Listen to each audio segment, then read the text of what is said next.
What's up, guys? Welcome back. Episode 16 of the Vision Board Podcast. The Vision Board Podcast. And that is Johnny Stofko. Say hello, man. What's up, guys? How's everyone doing today?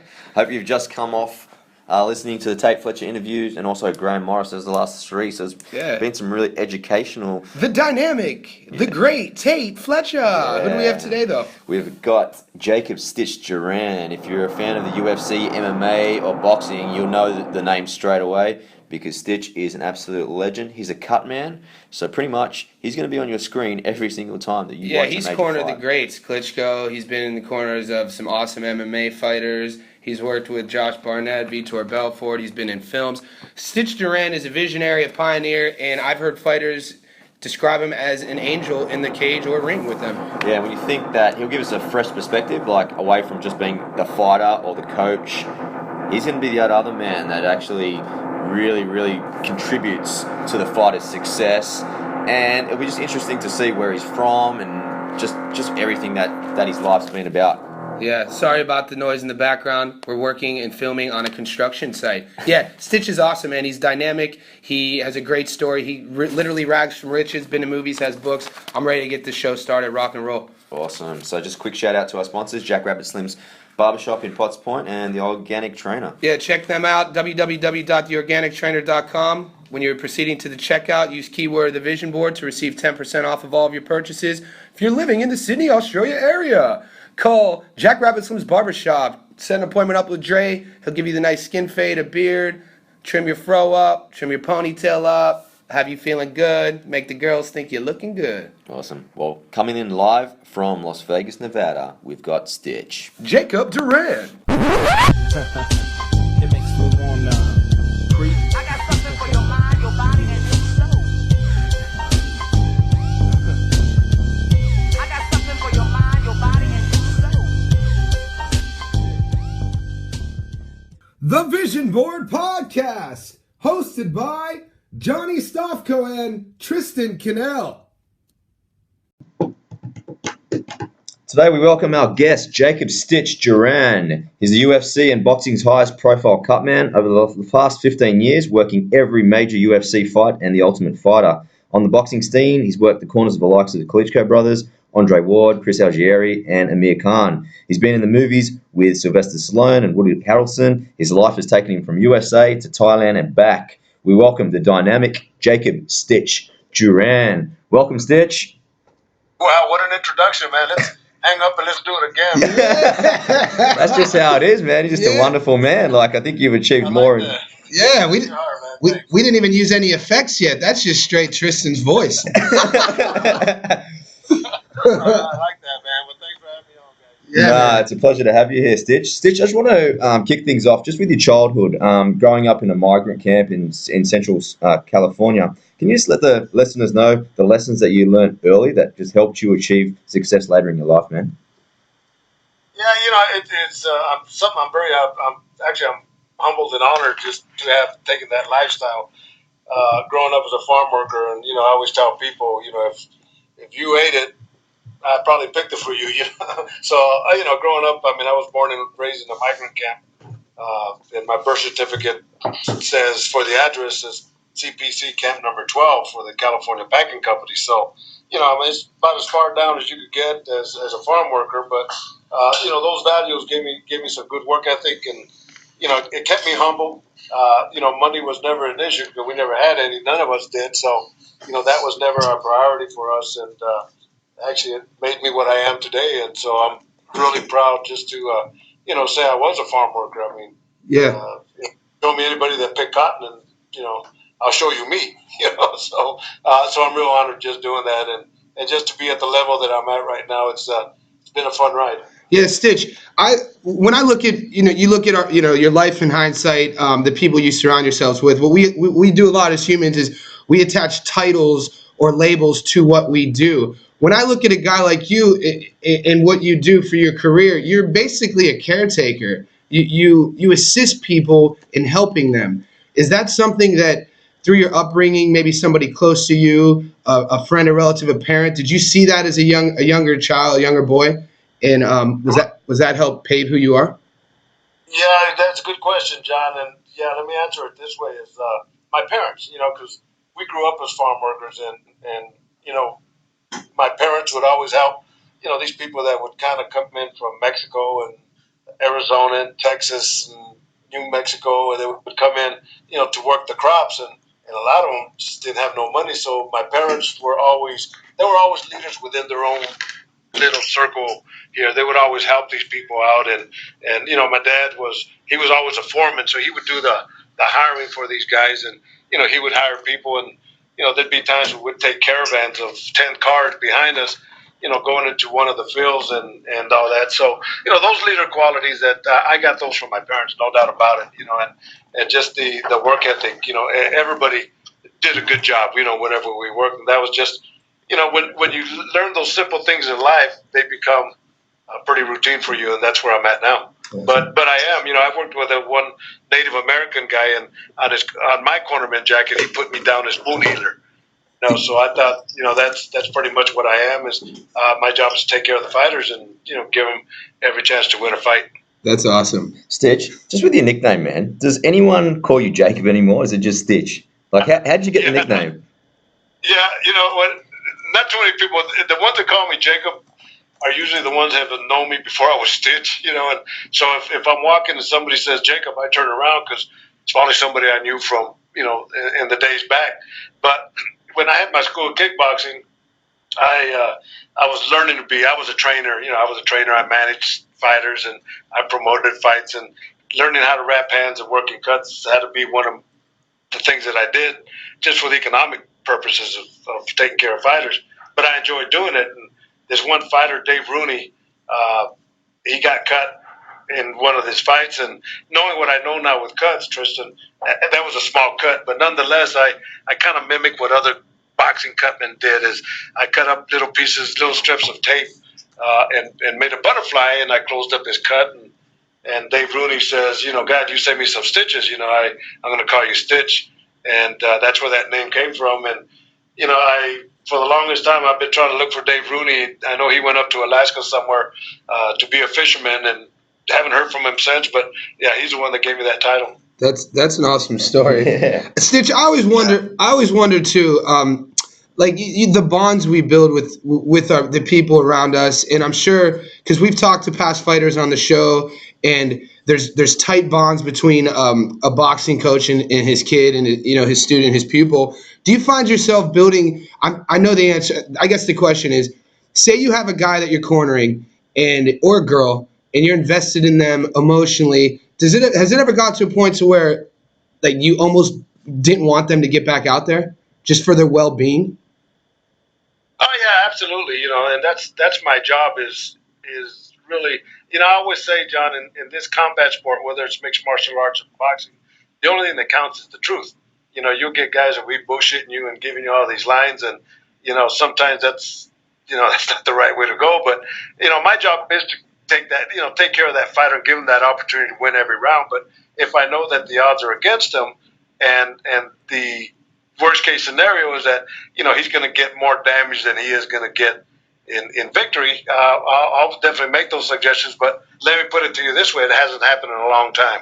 So you know, I've been real blessed to work with fighters of top caliber, and you know, but it has happened, you know, and definitely my job would be to work with the doctors and the referees, and you know, save this guy for the next fight. Yeah. So a couple weekends ago, so my girlfriend Eleni, she's a big fan of yours, and we're at the theater. That scene in Creed, she was like, does that? That was a powerful scene for anyone who's listening. You don't even have to be a boxing fan. So she turns to me when you tap the back of the head, and she was like, do things like that really happen? And I was like, I don't know. Maybe I'll have to ask Stitch about that one. So that was awesome. Was that your idea, or was that the writers? No, that was you know, Ryan Coogler, the director. He was just, you know, he's so astute as a boxing guy, but you know, you have to put a little bit of the flavor of Hollywood in it. Yeah. And that was one of the moments because, you know, in fact, you know, let's look at it this way: Michael B. Jordan, or Adonis at that time for the movie, his eye is completely closed. You know, it's going into the 12th and final round, and it's a championship fight, but his eye is completely closed. Well, no doctor in their right mind, no commission is going to let this guy go out there and you know, have the possibility of really getting damaged because he's at a disadvantage, and that's with his eye closed, right? So me giving him that 4 fingers and the 2 fingers, yeah, that was Ryan Coogler's things that he put in there. But when I saw the movie at the premiere, everybody started clapping. So it was one of those moments. But let me add also, John, is I working with Stallone for 6 weeks. We really chatted a lot, we talked a lot, and the guy's a very astute man when it comes to boxing history. But I said, you know what, Sly? I said, man, I've had to clean up your mess for the longest time and educate people, because this great scene with Mick when he says, "Cut me, Mick." Yeah. Yeah, I said, cutting Zola, yeah. People have asked me that same thing that you just asked me, John. Yeah. And in all fairness, in reality, you don't, number one, you don't cut a guy like that because there's certain circumstances. Number one, you're not a doctor, so doing that with a razor in the middle of a fight, you're literally committing, you're doing surgery, but you're doing it under dirty conditions. Okay, that's factor number one, which is a big factor. But then, two, if you did cut it, then that blood would get into the eye. So now you have 2 problems.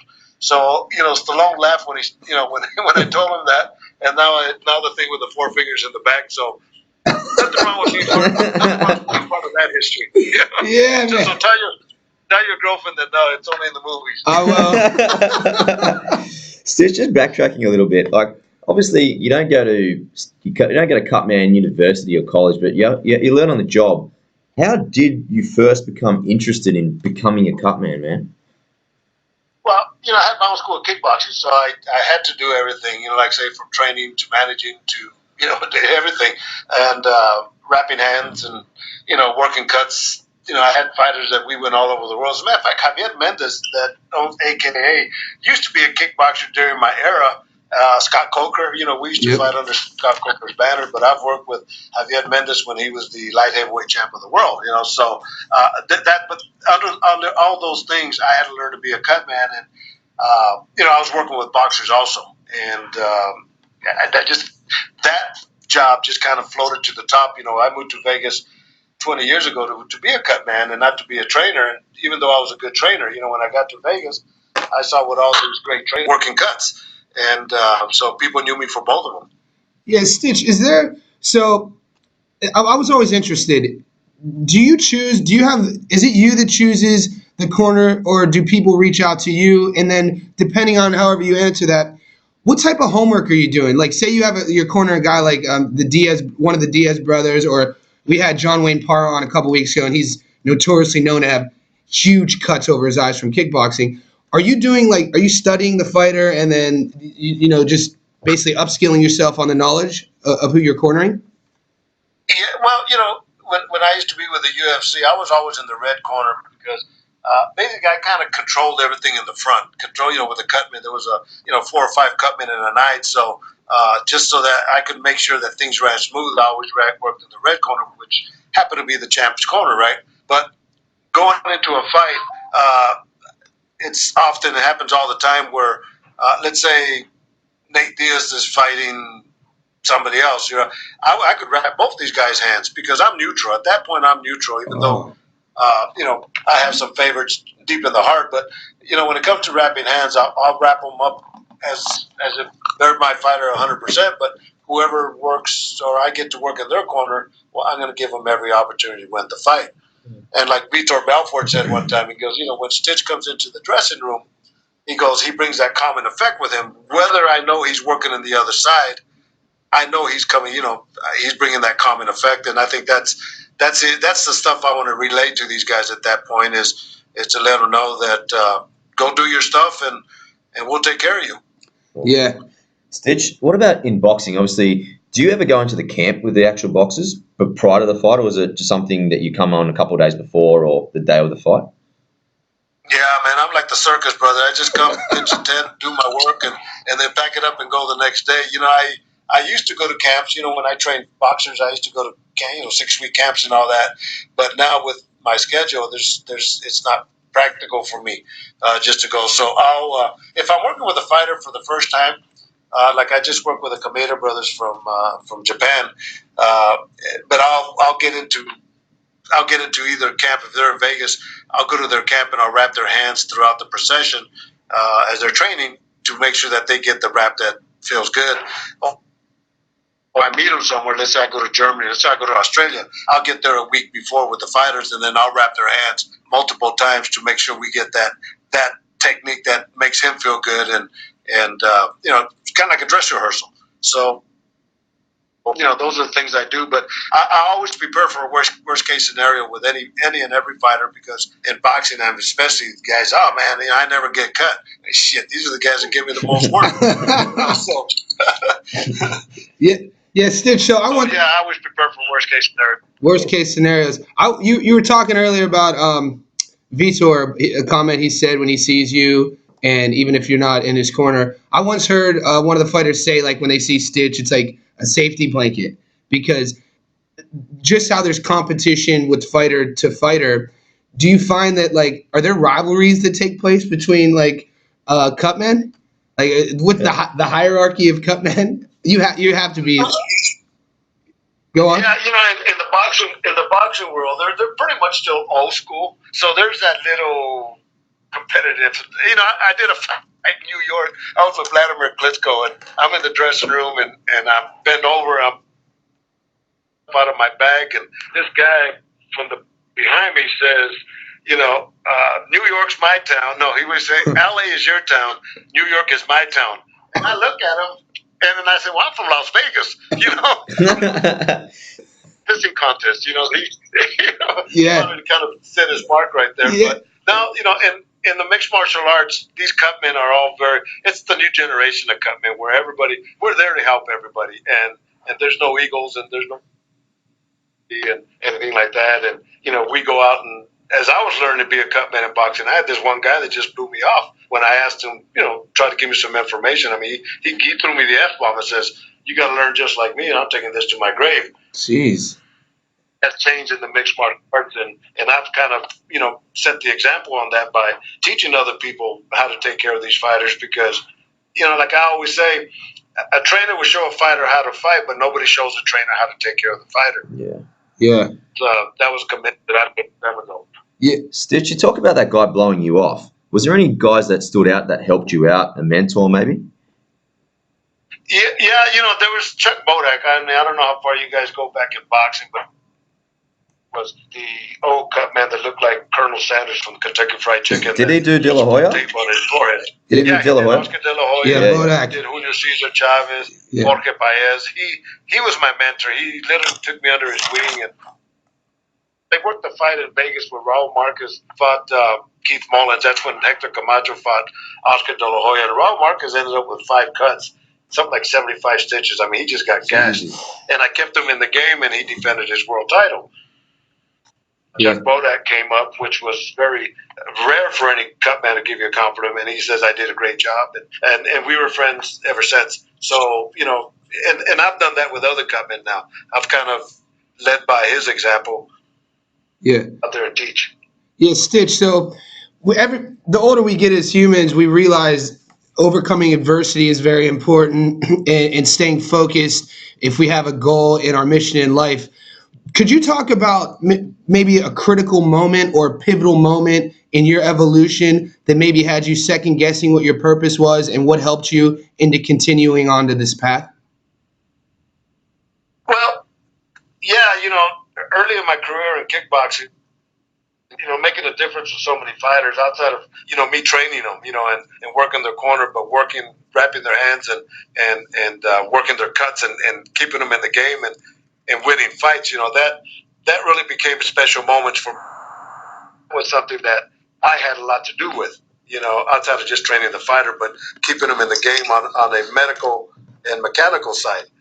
So those moments like that, but that moment with Raul Marquez, when Chuck Bodak came and gave me, and doing a great job. That was my coming out fight when I first came to Las Vegas, where people said, "Man, who is this guy?" But people didn't know that I had years and years of experience in the kickboxing world throughout the world. That was kind of like the minor leagues for me when I moved to Vegas, and I came with experience, and they just didn't know it. Yeah, that's awesome. Stitch, after all the hundreds of fights that you've covered, is there just one boxer that just stands out? His passion, his drive, whether during the fight, before the fight, is it just one guy that stands out for you? In boxing. boxing, yeah, it had to be Johnny Tapia. You know, it was a great pleasure working with Johnny Tapia. He was. Fuck. I always say I worked with Mike McKellen, which was the body snatcher. He was in the days of Tommy Hearns and Roberto Duran and Sugar Ray Leonard. Nobody wanted to fight him because he was a dangerous fighter, not a big name. But technique-wise, the best at setting up shots, 2 or 3 shots in advance. Johnny Tapia, on the other hand, was probably the best natural fighter that I'd ever seen. I ever worked with. Just natural ability, 100%, and such a giving guy. So he always stood up and still stays high up in my respect factor. Yeah, Stitch, I once read an article, a quote of yours. You said, "When fighters fight, their souls touch." That's talking. I don't know if there's more intimacy than in that ring, in that cage during a fight. Do you think that trash talk in the form of fighters talking shit, trying to sell tickets for the integrity of the sport? What's your opinion on that? Like, would you have that as part of the sport, or do you think? Those and I don't listen to them. Well, it comes with it. Let me just add that when fighters fight, their souls touch. That was a quote that was made by one of my friends, one of the guys I worked with before, Kevin Kelly. He did an interview, and I thought when I read that, it just really made so much sense because, when these guys, as Eddie Mustafa Muhammad said, he said, the ultimate goal of this game of boxing is to knock somebody unconscious. That's the ultimate goal, is to knock. If you're going to win, you're going to win with a knockout. Nothing better than that. Yeah. But in doing that, your souls have to touch because these guys, Robbie Lawler, just in his last fight, their souls have to touch because it takes you to a whole complete different level. Yeah. Did you hear what Mancini said in an interview after the Dooku Kim fight about how after the second round, when Dooku Kim came out of that round and hit him with, in the first 10 seconds with that combo, he said he had never known anybody more closely than him in that moment. I always think about that. Yeah, I remember that, and he's absolutely right. Like saying, and even me, at a smaller level, and like I just did the fights in Japan, and with Fedor and these guys, and whenever you have some moment with these guys in preparation and getting them ready for battle, there is that little moment that nobody could say, "Dang, man," or they can say, "Damn, I wish I was him," Yeah. And, so I've had a lot of those moments, where I'm there, and like Frank Mir, another quote from Frank Mir, he says, when I see Stitch walking into the dressing room, my stomach just drops because I know it's time to fight. Yeah. And that's those are heartfelt, sentimental quotes from these guys, and to me, to get that kind of compliment from these guys coming from their heart and soul means a lot to me. That's awesome, man. But we were talking about trash talking. Let me finish that up. Yeah. I'm not big on trash talkers. In fact, I don't read their comments and I don't listen to their interviews because, like say, in this game, the only thing that counts is the truth. And when guys are going to battle one-on-one like that, there has to be a respect factor given to the other guy, whether you like him or whether you don't. That's just the nature of combat.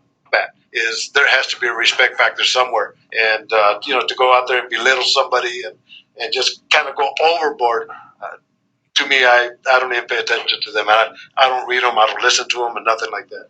Yeah. That's not my game, brother. Yeah, old school, man. I like that. Definitely. Stitch, just back to your craft, man. Who was someone that just bled and bled? You know what I mean? That you just couldn't stop from bleeding. That guy that here comes this guy. Yeah. Shit. you knew you were going to be in for a long night. Yeah. Yeah, well, it's funny. Miguel Diaz, no veteran boxing man. At one time, I worked with Johnny Tapia, Raul Marquez, and he's the one that had the 75 stitches, and Rocky Gannon. Rocky Gannon, you hit him on his left shoulder, he would bleed on his right eyebrow, right? And so he told me one time, he says, "You're lucky you get all the bleeders," right?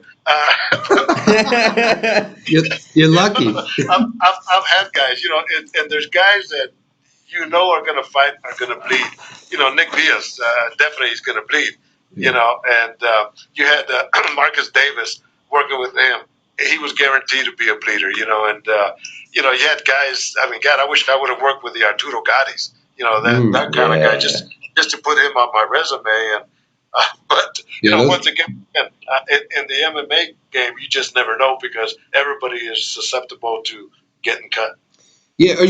So in terms what you do is just like anyone's craft who masters it. It's a steady progression of learning, making mistakes, making adjustments.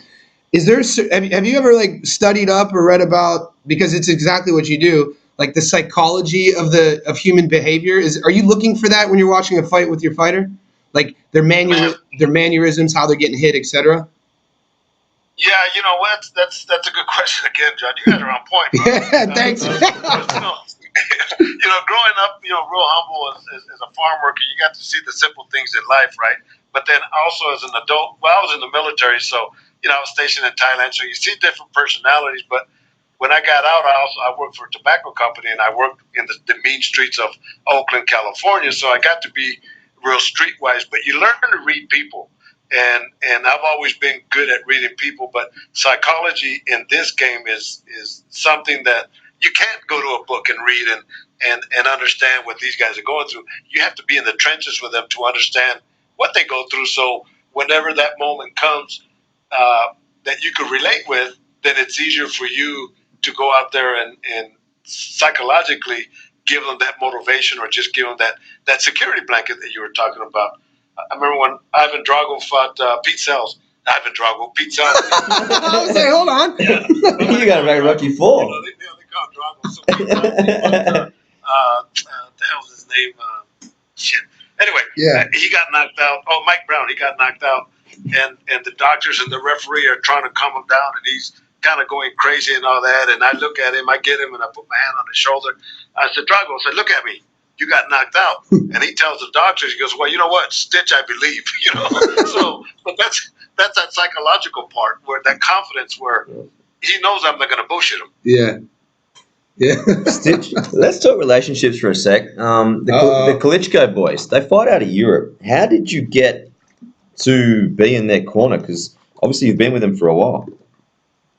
It's a great story. In 1991, when the Soviet Union first broke, I guess the storyline that I heard is that some of the ex-KGB people kept a large fund of money, and they formed a company called Columbus, and they did the first professional fights in Kiev in the Ukraine. So they invited a team of boxers and kickboxers to go to Kiev and fight their guys, their boxers and kickboxers. Well, I had a kickboxer, Mark Longo, that I took over there, and Vladimir and Vitaly Klitschko were 16, 18, 19 years old at that time, but they were already big stars. And I saw them, and they just looked like giant builders. So we did the fights, and years later, they came and they trained in Las Vegas, and I was in the gym, and I'm talking to them, and I brought up that moment. They remembered that moment. So the next day, I brought in the poster of, that everybody fought and autographs and all that. And so we started talking, and then when the movie Ocean's 11 came out, Vladimir Klitschko in the movie is fighting Lennox Lewis when the lights go out and then they do that big robbery. Well, I was his cut man in the movie. Yeah. And then when he lost his world title to Lehman Brewster, he told Emmanuel Stewart to get the guy that was the cut man in the movie with him. Well, Emmanuel Stewart had already done that, because I used to co-host a radio show called The 13th Round here in Vegas, and me and my partner Nick Ward are standing watching people going to the MGM, just kind of people watching, and Emmanuel Stewart walks by, and he has his tuxedo on because he's doing commentating, and he runs his fingers over his eyebrows and says, Stitch, I need to talk to you about Vladimir. So I asked Nick, I said, man, did you see what I saw? So the next day he calls me and says, would you be interested in working with Vladimir? And I did. Vladimir was the first guy, and Vitaly was already retired. But then he came back and he fought Danny Williams, which was the guy that knocked out Mike Tyson. And during that moment, we all wore orange, and not knowing their political sides and all that, that was in support of the Orange Revolution that was going on in the Ukraine at that time. And well, you look at Vladimir or Vitaly now, and he's the mayor of Kiev, and will soon probably be the president of the Ukraine. So that was the great storyline with him. Wow. That's a great story, especially with the. I want to piggyback on the movies. So you talked about the Ocean. Was it Ocean's 12? Yeah, Ocean's 11. Yeah, Ocean's 11. Seen you in Creed. Seen you in a couple others. Is that a type of stuff? Do you enjoy that type of stuff, or is it tedious? Do they treat you like royalty? How's that filming in Hollywood? Yeah, how can you not, man? Coming from what we do in boxing, yeah, listen, man, they flew me up to, well, this was in Philadelphia, actually. We spent 6 weeks in Philadelphia doing the Creed movie, but, I Ooh. flew out first class. I had a first class hotel. I Ooh. had a driver. You weren't in South Philly, were you? Yeah, in North Philly. Okay. Yeah. And but I had my own trailer and everything, and so yeah, it's a good feeling, and it's nice when you get called to do something that you're not normally doing, but they want you to play yourself in the movie. Yeah. So that's pretty awesome. Stitch, I always wondered this too. I always wanted to ask you this, so it's so cool that I get to talk to you right now. So if you're boxing, you're cornering a boxing guy, gloves are different. You're cornering a UFC, MMA guy, gloves are different. The weapons they're able to use are different. On your tool belt, your physical tool belt that you bring in, is it the same with every sport, with every fight, or do you have like little like secret things? Oh, if this is an MMA fight, I'm gonna have to bring this thing because the boxers don't need it, or is it universal? No, well, first of all, brother, I don't use a tool belt, man. That's Well, carpenters. When I say tool, I have a bucket though. Yeah. I'm just busting your ball. yeah, I got you. And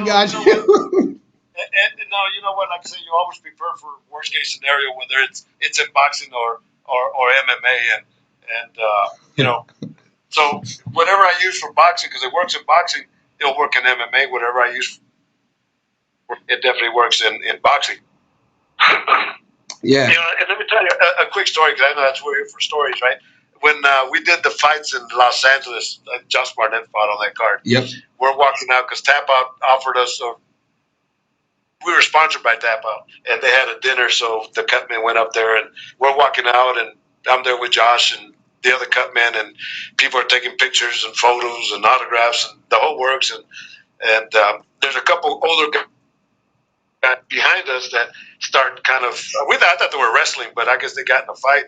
And they were both drunk. This one guy hits his head on the cement, gets knocked out, and so I go to him, and he starts coming to, and I look at him, and he has a UFC cut on him.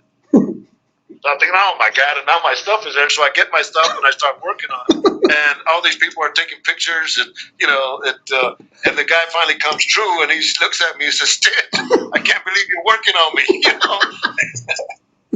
Yeah. He made a great moment, man. And I told his buddy, keep it pressed right here. Take him to the hospital because he needs stitches. Yeah.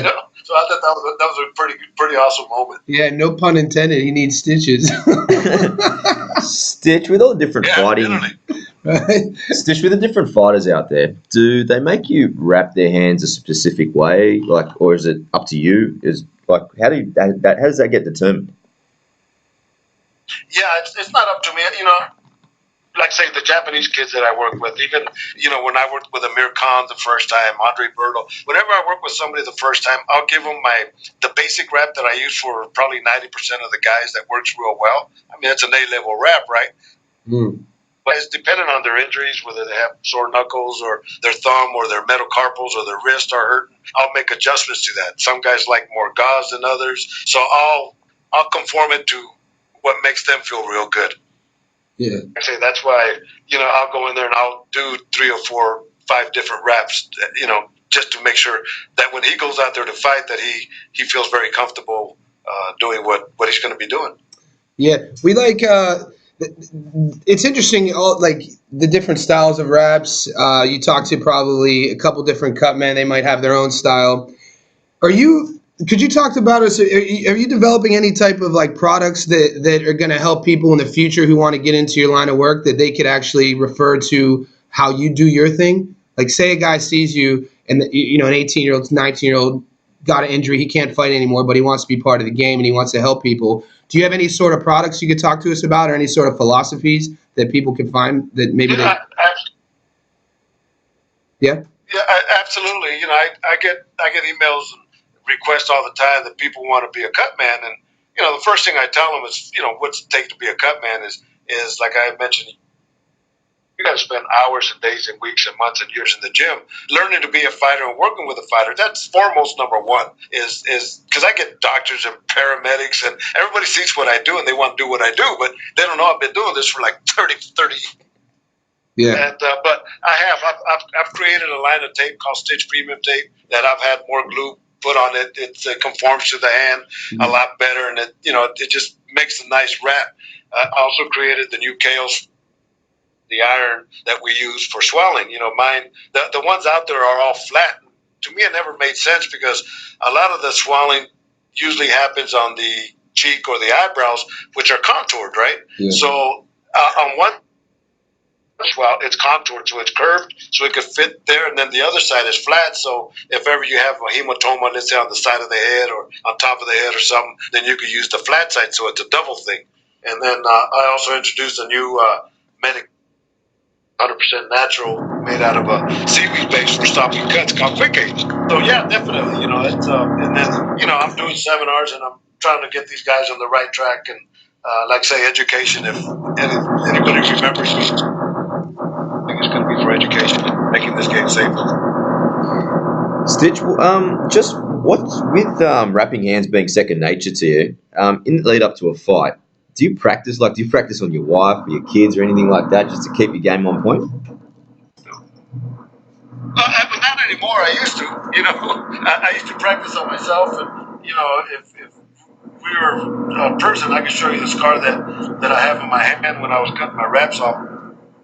And I took all the skin off about the size of, well, we got a dime here, a penny, John, you can tell him how big that is, but it was pretty big, and so I'm freaking out because I'm home by myself, and I go to the refrigerator and my medications and I apply them. But what I'll do is at an event or something like that, a fan always wants me to wrap their hands as a request, so I'll do that. But I've wrapped hands for guys from royalty in Abu Dhabi, Native American chiefs here in the United States, and actors and athletes, and so I'll leave somebody a souvenir by wrapping their hand and then giving them that as a gift.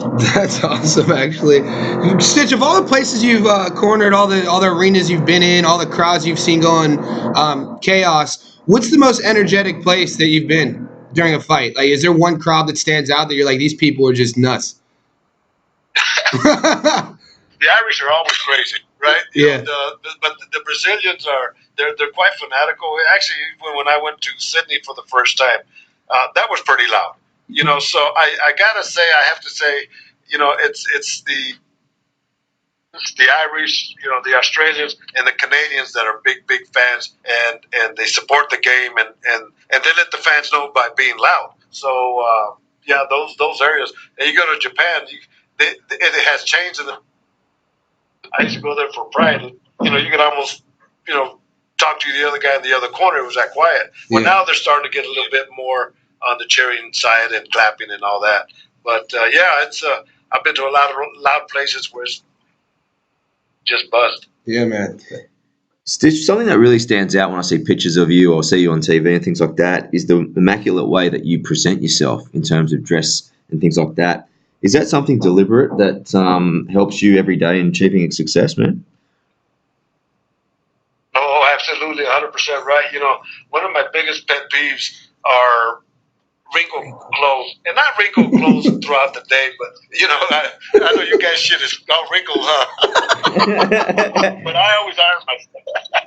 I always iron my stuff. Yeah, man. And I make sure that these cut men always iron their stuff. But the way I look at it is, if you start off nice and crisp, if you look good, you feel do things right? So I don't mind. I always iron my stuff, and I always make sure my hair is, combed, and I'm presentable all the time, and that's just my nature. And I'm 64 years old now, and I'm telling my as I get older, don't let me look like these old people.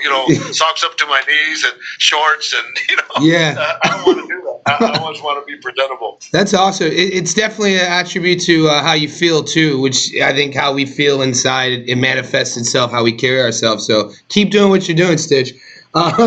In regards to boxing and MMA, I'm a big fan of both. I don't want to. If you have to choose between, like, I guess, the purest of the two, what would you rather watch? If you're not working it, nobody knows who you are, and you'd rather watch a fight. Is it boxing or MMA? Oh, it's MMA, no doubt about it. It's just, the excitement factor it's so much better. Yeah. And Well, I wasn't. but I'll work a boxing show because the money is a lot better. Yeah. Okay. Yeah, that's interesting. You think they call boxing the sweet science and MMA? Well, I've heard somebody compare it to boxing being chess and MMA being checkers in terms of strategy and the sport of the game being played. But I always wondered that you probably want the excitement being there as well. Yeah, I thought you were going to say boxing. We had a bet. Yeah. We had a bet, and I lost. Come on, Stitch. Sorry, man. Hey, the only thing that counts in this game is the truth, bro. Yeah, come on. You're a Vegas guy. I thought he would go with But you know what? I don't gamble. When I moved to Vegas 20 years ago, I said, you know what? I came here to do exactly what I'm doing, and I have to be disciplined. So I don't gamble, and then I don't go out and party over here. After a fight in Vegas, I'll pack up my stuff and I'll go home. If I have a show I have to attend to through sponsors or something like that, I'll do my appearances. But a lot of times, I'll go to after fight parties with a bottle of water. Tell people everybody wants to buy me a drink, and I tell them no. I don't drink because if I had a beer for every time somebody offered me a beer, I'd be a drunk. Yeah. So it's a discipline factor for me, and that's the way I want to keep it. Yeah, when I lived there, Caveman Keno gave me fits. Ugh. Yeah, you probably don't even know. Dude, there's PT pubs everywhere in Vegas. Like, it's crazy. You have to be disciplined for sure. Yeah, no, absolutely. Stitch, are you surprised at the growth of the UFC given the history of boxing? Yeah, well, I am. I'm definitely surprised to see where it's going to be 10 years from now. Just the mixed martial arts is really grown in leaps and bounds from the first day I started working with the UFC to now. Just to see the caliber of athletes. And John, you were talking about the sweet size versus checkers. Well, I disagree.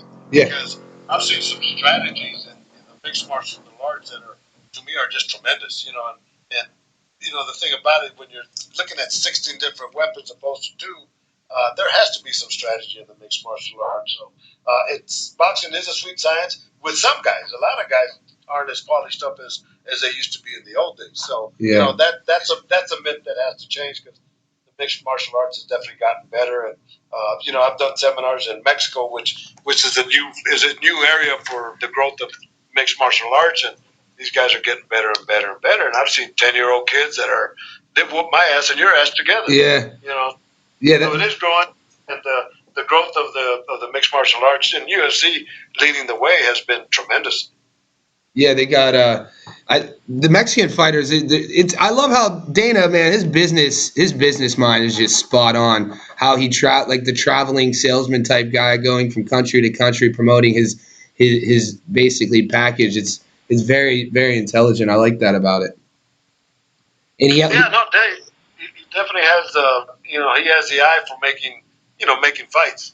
No doubt about it. Yeah, he puts the local fighters on the cards. Yeah, it's always leaves it up for exciting fights too. I think that's really important. Yeah, if it makes sense, it makes dollars. Yeah, man. Stitch, I bought your book last night, man. Fields to the Garden. Can you tell the listeners a little bit about that? I found it on Amazon last night. Oh, well, good, man. You're gonna like it. I tell you what, some guys haven't read a book in 20 years. And they said it took them 3 days to finish it. They couldn't get off of it, but it was. There had been a moment, a time, like Matt Hughes when he did his book. His author took my wife and I to dinner to, talked about writing a book. So I had 2 or 3 people had mentioned that, and I'm the kind of guy where if you want to do it. Well, these guys never came through. There was a guy that he's a teacher in Germany. He teaches the military kids, but he's from Oklahoma. And Zach Robinson, and he got a hold of me through email and said that he has written other books and he'd like to do a book on my life because he had followed my history, and it just happened to be that I was going to be in Germany with Klitschko 2 weeks later. So we met, we spent 3 days together, and he's just a good old country boy like me, and we shook hands, and he started writing the book, and it turned out to be Bob Schaller in a great book. So it happened, but the name from the fields to the garden, because I grew up as a farm worker, and my goal was always to make it to Madison Square Garden, which I did. So the storylines are real good, and it's funny because now they're filming a documentary on my life for Latin Legends, which they're trying to do an HBO special, and the camera crews went to Florida, or they went to Germany with Klitschko, and then they went to my hometown where I grew up at.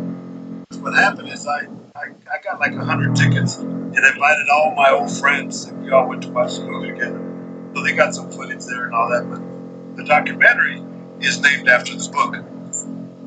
Yeah, that I love the from the gardens coming from when you reach a goal of yours, and especially when dreams come true. That's amazing.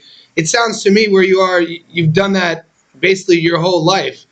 In terms of legacy, Stitch, how do you want to be remembered? What do you, when people talk about you in the future? Just education, that I made this game better and safer, and I was a leader in changing the game really, and I think I'm doing that, and a lot of people say, man, congratulations, you've done this, but you shouldn't be ashamed of what you've done because you've earned it. But yeah, damn well I've earned it. I put in a lot of hours and a lot of time doing the right things and helping people out, and so as I retire and I leave this game, that I want people to say, yeah, he did make a difference, and I have made a difference. Yeah, you have. That's awesome. Stitch, just a question I ask all my guests. If you could have a dinner party and you could pick 5 guests, apart from your close family and friends, who would Stitch invite? Well, I think from Australia, they're interested in John. Yeah.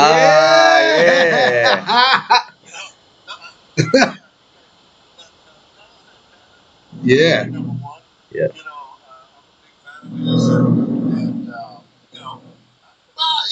and simple guys, and Carlos Santana is really just the hit guy, and then I would invite Vanderlei Silva because he's such a cool guy. Yeah. But you're two guys. Awesome. Awesome. We'll be there. Yeah, definitely. Get cooking, man. Yeah, I'll set their RSVP up. Stitch. All right. Yeah. Also, what we also do, for anyone listening out there, a lot of our listeners, we talk about motivational stories and inspiration. Could you leave our listeners with maybe some words of advice for somebody struggling with, getting on the right track and making the right choices? Well, sure, I can do that. I always try to teach my children and everybody that affiliated with me in life, and they see what I've done. And I went back home years ago, and one of my friends that I grew up with, and like I said, we all grew up real poor. We're all hanging around drinking a couple beers, and he said, you know what, Jacob, you really inspire us.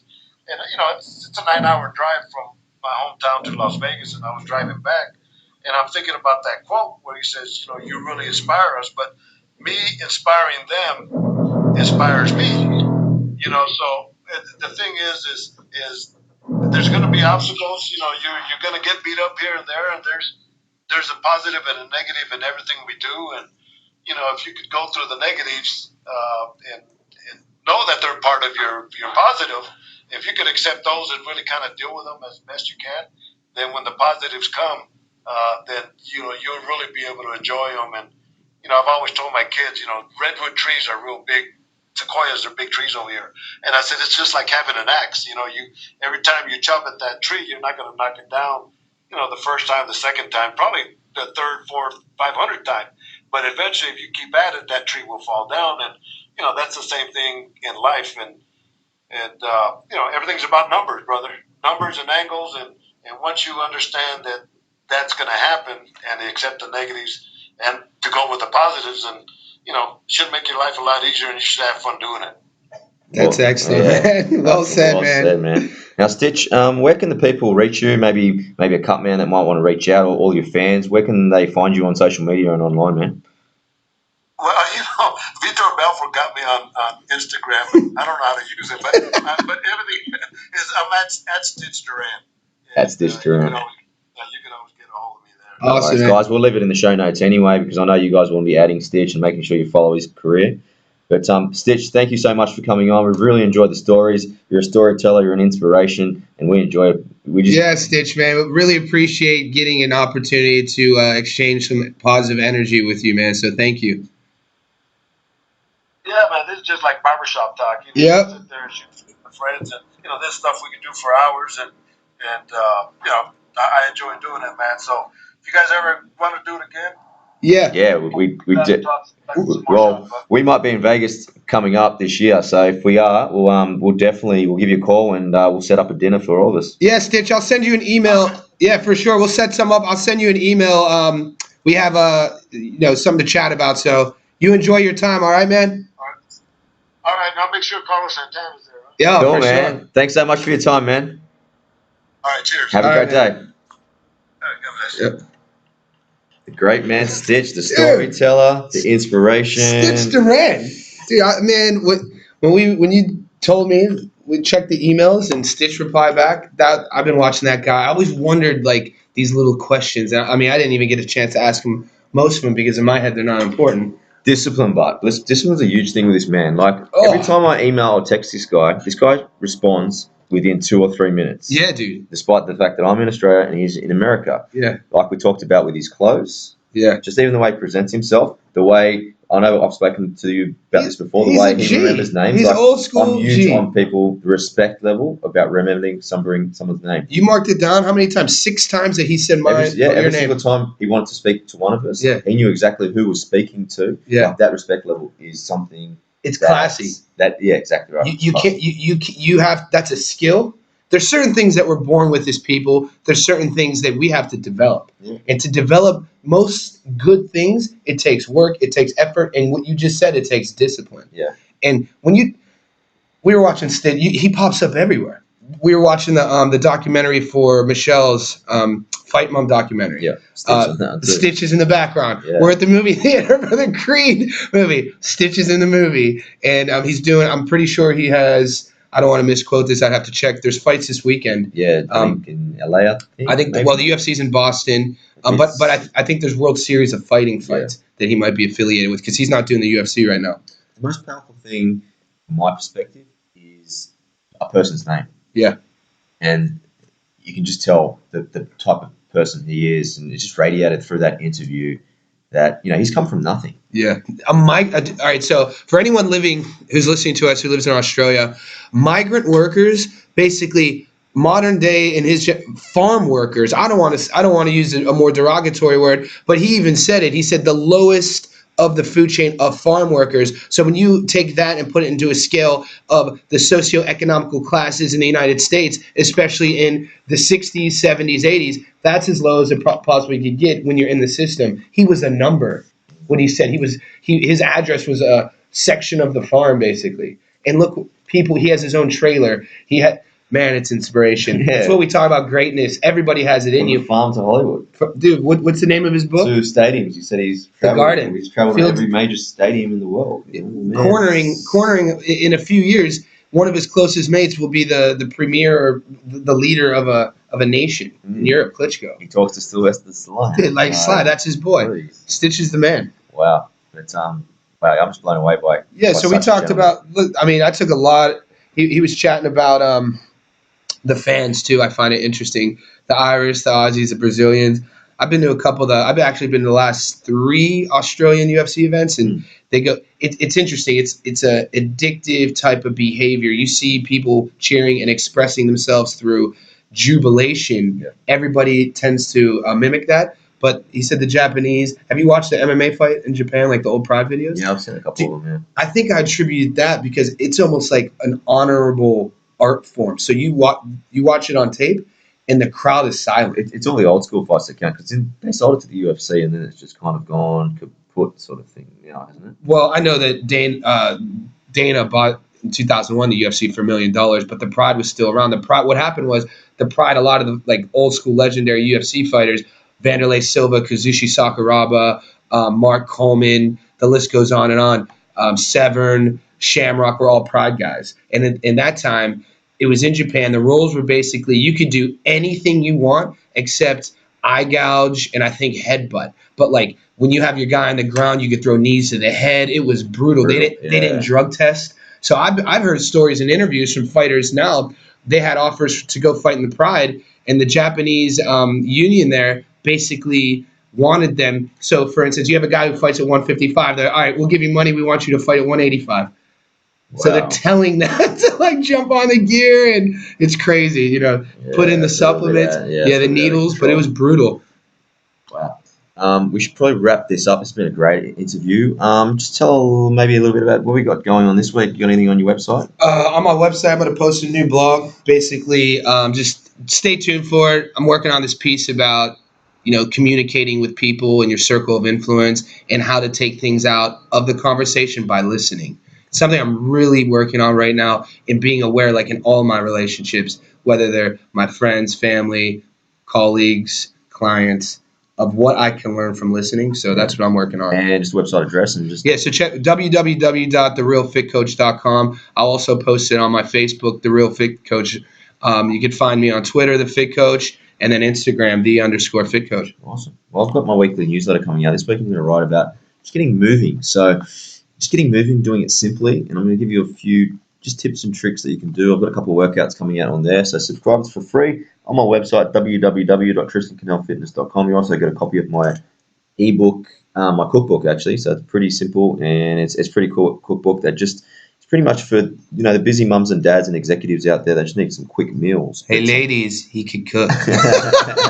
Ladies and gentlemen, my man can cook. That's at www.tristancannellfitness.com. And ladies, I can cook. Yeah, man. So you can send me, no, don't send me an email. Send him an email at tristancannellfitness.com. Guys, it's been a great episode. Just remember, if you haven't yet subscribe on iTunes, Stitcher, or SoundCloud, and leave us a quick review. That'll be fantastic. If you want to see anyone like Jacob, you've got to just listen to Tate Fletcher come on, Michelle, Austin Trout, Jeff Fennick. Let me give a shout out, actually. Yeah, we got a couple awesome guests coming up, but what we also do with our newsletters, for instance, I take some questions that the people who sign to my newsletter wants to ask the guest through me. And Tristan does as well. So I'm going to give a shout out to Brian Wan. He's actually currently living in Ohio. He's a sports writer. So thanks for the question. Only he'll know which one I asked Stitch, because I took it from him from the inbox. So it's great comments on that one. So if you're interested in getting involved that way interactively, sign up to our newsletters, and both of them are on our websites. Awesome. Well, Johnny, just a quick shout out to our sponsors. We got two of them for this episode. The Organic Trainer. Check them out at www.theorganictrainer.com. It's an exercise tea company. They make a couple different teas. Their goal is to get you on natural, basically, I don't want to say supplements, but teas found in nature.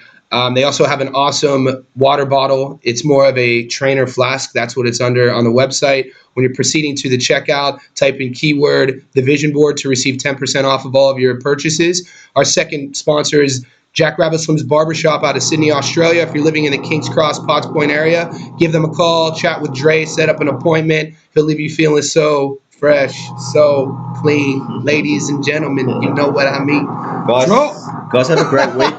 We do apologize for any static in the background. In here, man. Unfortunately, in the actual studio, they've decided to do some work on the level above us, and we do apologize if it was a little bit distracting in the background, but hopefully you did get a lot from Stitch there today. I think majority of it was, and it was about a couple minutes here and there. So. Yeah. Couple around the 28th minute and 32nd. I guess you got to deal with some adversity sometimes. Overcoming it. Okay, Johnny, you have a great week, and we'll speak to you. Great too. We'll speak to you in the next episode. Have a good evening. See you. Peace. It makes me wanna creep. I got something for your mind, your body, and your soul. I got something for your mind, your body, and your soul. The Vision Board Podcast, hosted by Johnny Stofko and Tristan Cannell.